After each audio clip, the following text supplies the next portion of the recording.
So today we're here with an actual book. Now that thing I kind of started this series to talk more about books. I mean, technically the light novels count as books, but they're very niche, so this is a more commercial book. Anyway, books. Yeah, we're here to talk about books today with The Poppy War. So The Poppy War is a grimdark fantasy story containing elements from 20th century China for its plot. This can only be well. Anyway, for its overall plot, following a young orphan girl named Rin, not that Rin, in order to escape from arranged marriage, she decides to basically take a test for an elite academy in order to get away from her opium smuggling, not blood related aunt and uncle, and as I said earlier, to get away from an arranged marriage with a guy who's probably more than twice her age, in order for her to attend the more elite school in the city. However, spoiler alert, she does manage to pass a test to go to this prestigious military school. However, that doesn't solve all of her problems, as she's a country girl in a school full of rich city pricks who obviously bully her because she's a country girl who has darker skin than them. Man, that sounds kind of racist, which it kind of is. However, she does slowly discover she has special powers by her connections with the gods, and she can control them by learning to channel those powers and use them for military purposes, because she's in a military academy.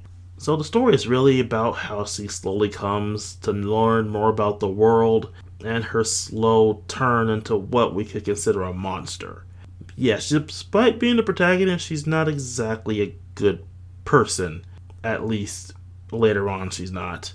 She slowly stops caring about human lives as she gets enveloped in the war that starts going on around the course of the plot, and becomes enveloped by these powers as she starts using them in her duty for the Empire, and basically losing herself to the trauma and hatred of the things going on around her.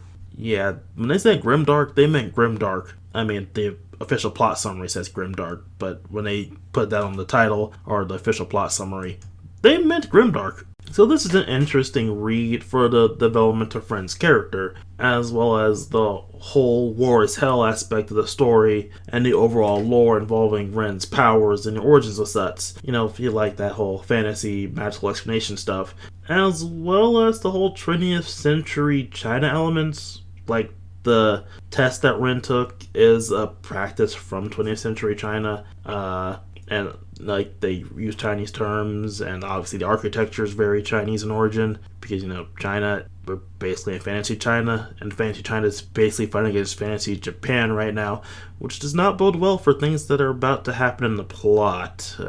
That war is very infamous for a reason. Anyway, as for the other characters, they're basically serve their roles in relation to Ren, either antagonizing her or working together as a friend, with the one I like to point out being, and forgive me because I'm going to butcher this name, Jiang Zai, because I cannot pronounce Chinese, because I do not know how to speak it. Anyway, he's the mentor figure for Ren, and as well as obviously her teacher, and teaching her how to use her powers, referred to as shamanism or shamanistic powers. She's called a shaman because of her powers. He's the trickster mentor type, acting to get Ren to realize things for herself, while also seemingly doing nothing and lounging around, and giving her really odd assignments, such as some stuff involving a pig that you have to read the book to find out about, because it's a pretty interesting little subplot. Their relation to each other is a fun dynamic, and it's always a good time to see, especially seeing him interact with Wen a bit more.